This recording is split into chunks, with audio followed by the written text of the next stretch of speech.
Assalamualaikum warahmatullahi wabarakatuh. Let me introduce myself. My name is Purnamediska Anggraini, number 232111231. In this video, I will convey a little material of usul fikih about dalalah which is clear or clear dalalah, tentang dalalah yang jelas. Dalalah yang jelas sendiri bisa dimaknai sebagai suatu lafaz yang jelas penunjukannya terhadap makna yang dimaksud. Dan untuk memahami makna yang dimaksud tersebut itu tidak berpengaruh atau tidak bergantung dari faktor luar. For parts of dalalah which is clear. Jadi dalalah yang jelas itu bisa terbagi menjadi 4 bagian. Yang pertama ada zahir, yang kedua ada nas, yang ketiga ada mufassar, dan yang keempat ada muhkam. First, zahir. Zahir in linguistic terms is a pronunciation whose meaning can be understood directly without any ambiguity. Yang pertama itu zahir. Zahir secara bahasa bisa dimaknai sebagai suatu lafaz yang maknanya itu bisa dipahami secara langsung tanpa ada kesamaran. Meanwhile, in some of terms, zahir is a lafaz which shows something with the formulation of the lafaz itself without waiting for the qarinah which is outside the lafaz itself. Sedangkan zahir secara istilah itu bisa dimaknai sebagai suatu lafaz yang menunjukkan suatu rumusan lafaz itu sendiri tanpa menunggu qarinah yang ada di luar dari lafaz itu sendiri. The position of the zahir lafaz is that it must be practiced in accordance with the lafaz itself, as long as there are no arguments that make it takhsis, ta'wil, or nasakh. Kemudian, untuk posisi atau kedudukan lafaz zahir ini, itu wajib diamalkan sesuai dengan lafaz itu, selama tidak ada dalil yang menaksis, menakwil, atau menasakhnya. Next. An example is the word of Allah SWT in the fragment of Quran Surat Al-Baqarah verse 275. Bismillahirrahmanirrahim. وَأَحَلَّ الْبَيْعَ وَحَرَّمَ الرِّبَا. And Allah has permitted buying and selling and prohibited usury. Contoh dari zahir ini bisa dilihat dalam firman Allah SWT yang terdapat di dalam Quran Surat Al-Baqarah ayat 275 yang artinya, dan Allah telah menghalalkan jual beli dan mengharamkan riba. The instructions dalalah in the verse above are very clear. Petunjuk atau dalalah pada ayat di atas itu sudah sangat jelas, namely regarding whether buying and selling, yakni mengenai halalnya jual beli dan haramnya riba. These instructions are taken from the lafaz itself without the need for another qarinah. Nah, petunjuk ini itu diambil dari lafaz itu sendiri tanpa memerlukan qarinah lain. The two lafaz al-bai' and al-riba are lafaz am which allow for takhsis. Kedua lafaz al-bai' dan al-riba itu mengandung lafaz am yang mana masih memungkinkan untuk ditakhsis. Second, nas. Nas according to language is raf'un al-sayy or the appearance of something that appears. Yang kedua itu nas.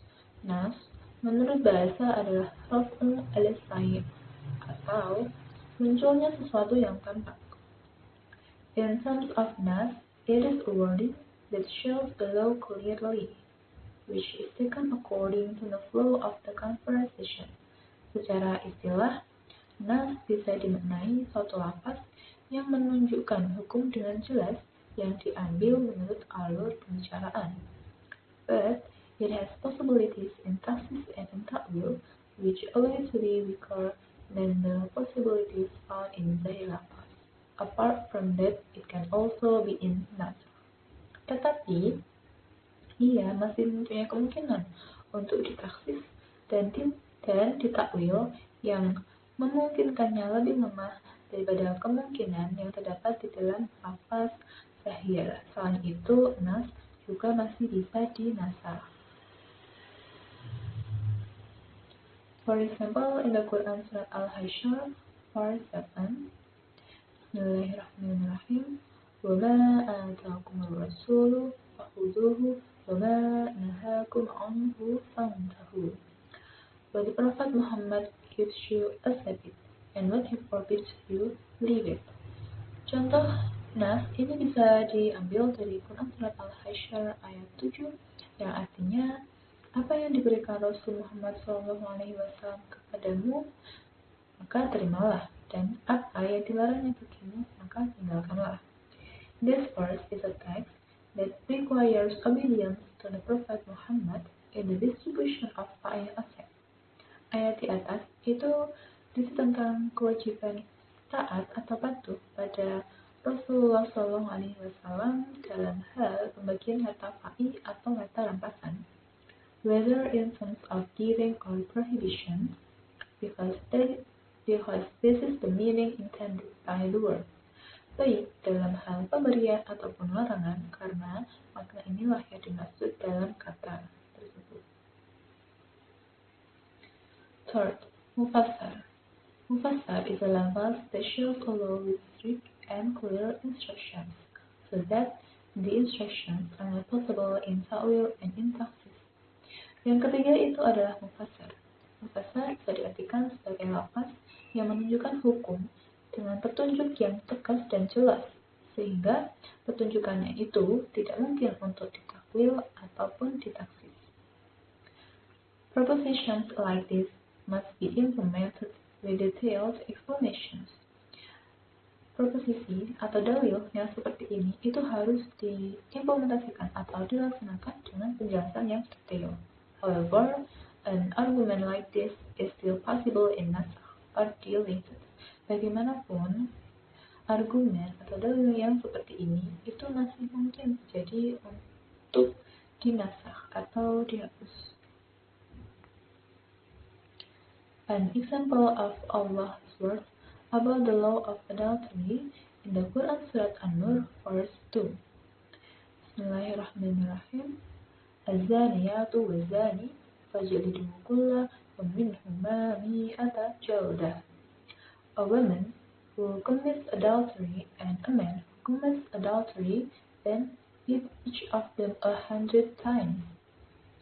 Nah, contoh dari mufassar ini bisa dilihat pada Quran Surat An-Nur ayat 2 tentang hukum zina, yang artinya seorang wanita yang berzina dan seorang laki-laki yang berzina, maka pukullah keduanya masing-masing 100 kali.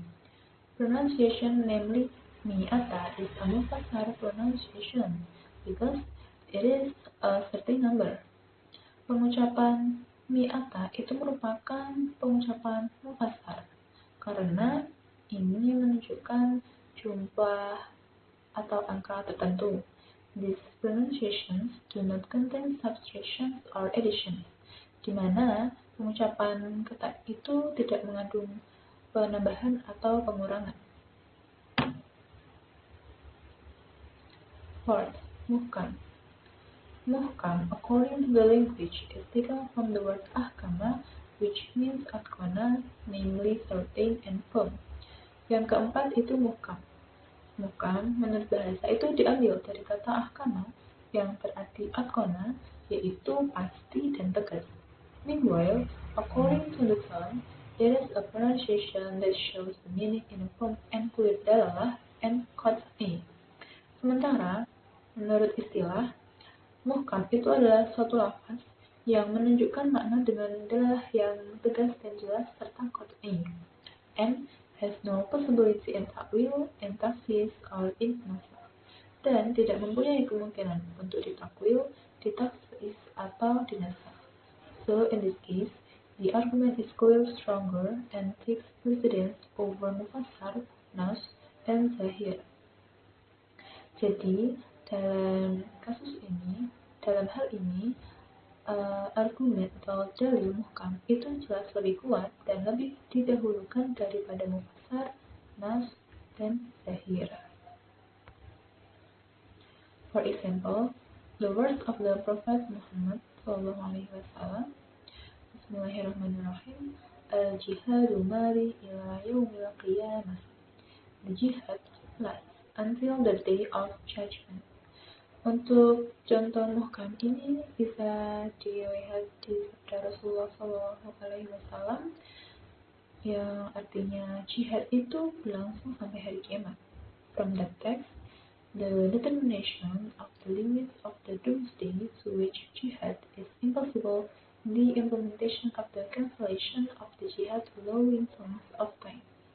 Dari ayat di atas atau teks di atas itu penentuan batas hari kiamat untuk berjihad itu menunjukkan tidak mungkin berlakunya pembatalan hukum jihad dari sisi waktu.